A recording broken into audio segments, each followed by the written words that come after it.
ভূত চতুর্দশী একটি ভীষণ গুরুত্বপূর্ণ দিন বাঙালিদের কাছে। এটা মানা হয় যে ভূত চতুর্দশীতে আমাদের পূর্বপুরুষেরা তারা নেমে আসেন মর্তে তাদের পরিবার পরিজনের খোঁজ নিতে, এবং তাদের উদ্দেশ্যেই 14 বাতি দান করা হয়, তাদের আলো দেখানো হয়। এটা এই বিশ্বাস, এই রীতি চলে আসছে এবং বংশ পরম্পরায় এই প্রথা আমরা মেনে চলেছি। কিন্তু এই পাশাপাশি আর একটা বিশেষ প্রথা রয়েছে যেটা আমরা মেনে চলেছি, সেটা হচ্ছে এই ভূত চতুর্দশীতে 14 শাক খেতে হয়। কেন বলুন তো? এই ভূত চতুর্দশীতেই 14 শাক খেতে হয়। আর 14 রকমের শাকই বা কেন খেতে হবে? এর পেছনে কি কোনো রহস্য লুকিয়ে রয়েছে, নাকি শুধুই লোকাচার, নাকি বৈজ্ঞানিক ব্যাখ্যাও রয়েছে? এইটা জানতে হলে আমাদের একটু পেছনের দিকে হাঁটতে হবে। এই বাংলার মাটি, জলবায়ু, গাছপালা সঙ্গে আমাদের জীবন ওতপ্রোতভাবে জড়িয়ে।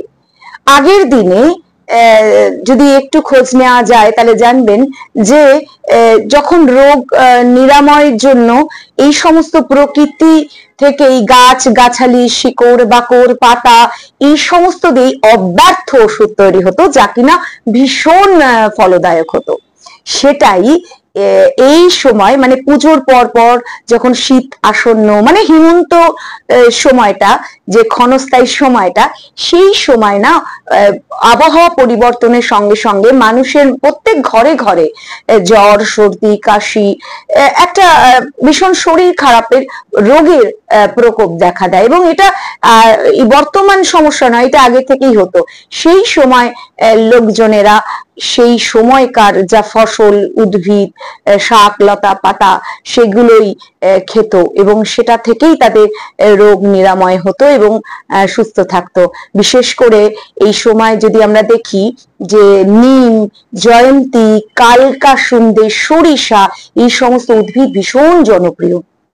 আমরা যদি আয়ুর্বেদাচার্য শিবকাশী ভট্টাচার্যের চিরঞ্জীব বনৌষধি বইটি পড়ি, সেখানে 14 রকমের শাকের উল্লেখ রয়েছে।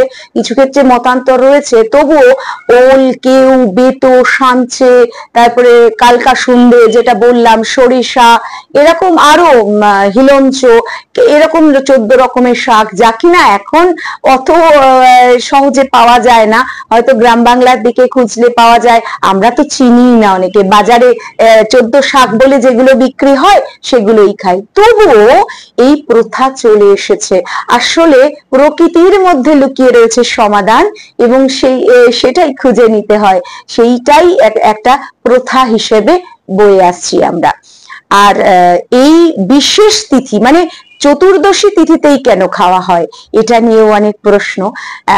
কারণ আমরা যদি জানি আমাদের তিথি, দুটো তিথি, শুক্লপক্ষ, কৃষ্ণপক্ষ, এই তিথি মাঝখানে দুটো দিন আমরা পাই, সেটা হচ্ছে 14 দিন, আবার দুটো, একটা অমাবস্যা, একটা পূর্ণিমা থাকে। এই আগের দিনের পণ্ডিতেরা বিধান দিতেন যে নির্দিষ্ট তিথিতে নির্দিষ্ট কিছু খাওয়া হবে, শাক সবজি, ফলমূল, যা কিছু প্রকৃতিতে সেই সময় ফসল, তো সেই সময় তারা ভালো থাকতেন, সুস্থ থাকতেন। সময় বদলেছে, যুগ বদলেছে, সবকিছুই বদলেছে, কিন্তু সেইটা এসে ঠেকেছে চতুর্দশী। এবার বলবেন ভূত চতুর্দশী কেন চতুর্দশী? আর আমরা কথায় কথায় বলি না 14 পুরুষ, হ্যাঁ, কোথায় ওই আর কি 14 পুরুষের আত্মা সন্তুষ্ট হবেন এই দিনে 14 শাক খেলে। আসলে আমরা ভালো থাকলে তো অবশ্যই আমাদের পূর্বপুরুষরা ভালো থাকবেন, এটা ভেবে তাদের উত্তরসূরিরা সুখী আছে, তাদের ঐতিহ্য বহন করে চলেছে। তো সেই কথা ভেবে, আর অশুভ শক্তির নাশ হয় বলা হয়। অশুভ শক্তি, যদি আমরা রোগ ব্যাধিকে অশুভ ধরি, তাহলে এই সমস্ত শাক পাতা যা গুণাগুণ, সেটা আমাদের শরীরের ক্ষেত্রে উপকারী, এবং সত্যিই তো সেই রোগ অশুভকে নাশ করে এই সমস্ত বনৌষধি।